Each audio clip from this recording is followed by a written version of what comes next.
salah satu anak di desa itu memiliki berjuta semangat untuk mengenyam pendidikan yang lebih tinggi. Tapi sulitnya ekonomi menjadi tembok penghalang bagi Jalal.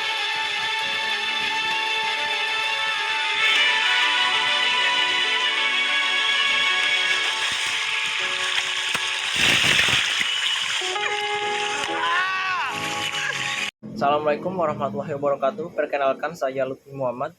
Jadi pada video ini saya akan menjelaskan nilai-nilai Pancasila apa saja yang terkandung dalam film pendek yang berjudul Hari Lahir Pancasila Jalal Menggapai Asa. Nah, jadi pada film pendek tersebut terdapat 3 nilai Pancasila, yaitu ketuhanan yang Maha Esa, yang di film tersebut dijelaskan pada awal pertama kali film itu mulai. Terdapat ungkapan adanya anugerah tiada tara dari Tuhan Yang Maha Esa untuk Ibu Pertiwi. Nah, jadi dari ada ungkapan tersebut mencerminkan adanya keberadaan Tuhan terhadap landasan utama kehidupan bermasyarakat. Nah, lanjut ke sila kedua, yaitu kemanusiaan yang adil dan beradab. Dalam film tersebut dijelaskan adanya ketidakadilan dan kesejahteraan pendidikan di desa dan di kota. Terlihat si Jalal ini ingin mendapatkan pendidikan yang lebih tinggi lagi, namun ia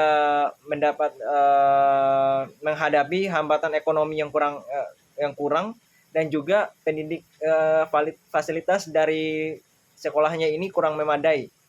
Dan sila yang terakhir yaitu nilai sila ketiga, persatuan Indonesia. Meskipun ada ketidaksetaraan dan kesulitan, terdapat semangat untuk bersatu dan mengatasi tantangan bersama. Dan juga ada dialog antara si Jalal dan gurunya. Ada juga dialog si Jalal dengan teman-temannya. Dan yang terakhir itu ada dialog si Jalal dengan si ayahnya. Di sini dari dialog tersebut juga mencerminkan adanya persatuan rakyat-rakyat Indonesia yang tercermin dalam film tersebut. Oke, jadi itu saja nilai-nilai yang terkandung dalam film pendek yang berjudul Hari Lahir Pancasila Jalan Menggapai Asa. Oke. Baik, selanjutnya akan dilanjutkan oleh Idran Dharma yang akan membacakan makna-makna dalam film tersebut. Baik, terima kasih. Yang pertama, ketidaksetaraan pembangunan. Indonesia telah merdeka selama 78 tahun, masih terdapat kesenjangan antara perkembangan di kota dan di desa. Desa Melati terlihat tertinggal dalam hal fasilitas pendidikan dan ekonomi. Yang kedua, semangat pendidikan. Meskipun sulitnya akses dan fasilitas pendidikan di desa, ada semangat tinggi dari anak-anak seperti Jalal untuk meraih pendidikan yang lebih tinggi. Ini mencerminkan tekad untuk mengatasi kendala. Yang ketiga, ekonomi. Sebagai penghalang, kendala ekonomi menjadi tembok penghalang bagi banyak anak-anak di desa untuk mengakses pendidikan yang layak. Ini mencerminkan realitas sulitnya kehidupan di daerah pedesaan. Yang keempat, pentingnya kemanusiaan yang adil dan beradab. Konsep kemanusiaan yang adil dan beradab ditekankan dalam proses pendidikan.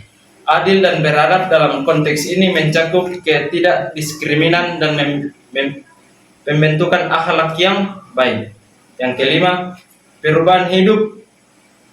Beberapa karakter seperti Jalal didapatkan pada pilihan untuk pindah ke kota demi pendidikan lebih tinggi, sementara yang lain tetap di desa. Ini mencerminkan dinamika perubahan hidup di masyarakat pedesaan. Yang keenam, harapan untuk perubahan. Meskipun ada ketidaksetaraan dan kendala, terdapat harapan untuk perubahan. Pendidikan diidentifikasi sebagai kunci untuk membuka ruang gelap dan meningkatkan kualitas hidup di desa. Keseluruhan cerita memaparkan kompleksitas kehidupan di daerah pedesaan Indonesia dan menyoroti tentang serta semangat untuk mengatasi kendala tersebut. Ya, Assalamualaikum warahmatullahi wabarakatuh. Saya Laude Muhammad Adnan. Di sini saya akan menyampaikan relevansi yang terjadi dalam kehidupan sehari-hari dari nilai-nilai Pancasila yang terkandung dalam video yang kami review. Nilai-nilai Pancasila yang terkandung dari video yang kami review ada 3 sila, yaitu sila pertama, kedua, ketiga. Yang pertama itu ketuhanan yang Maha Esa. Kita bisa menerapkan nilai ini dengan menghormati keragaman agama yang ada di Indonesia, kemudian beribadah sesuai kepercayaan kita masing-masing. Yang kedua yaitu kemanusiaan yang adil dan beradab. Di sini kita bisa menerapkan nilai ini dengan tidak melakukan diskriminasi dan menolong sesama yang membutuhkan. Yang ketiga, persatuan Indonesia. Kita bisa menerapkan nilai ini dengan menghormati perbedaan antara daerah, perbedaan suku, kemudian perbedaan budaya. Ya, mungkin itu saja dari saya. Terima kasih. Perkenalkan, nama saya Askabul Syahwan. Kesimpulan dari contoh-contoh tersebut menunjukkan bahwa penerapan nilai-nilai Pancasila dalam kehidupan sehari-hari adalah kunci untuk membentuk masyarakat yang inklusif, adil, dan berkeadilan. Melalui penghormatan terhadap spiritualitas, perlakuan adil kepada semua, semangat keberagaman, partisipasi aktif dalam proses demokratis, dan kontribusi sosial, kita dapat menciptakan lingkungan di mana setiap individu memiliki hak, kesempatan, dan tanggung jawab yang sama. Dengan demikian, nilai-nilai Pancasila bukan hanya konsep, tetapi juga landasan praktis untuk membentuk masyarakat yang berdaya dan bersatu.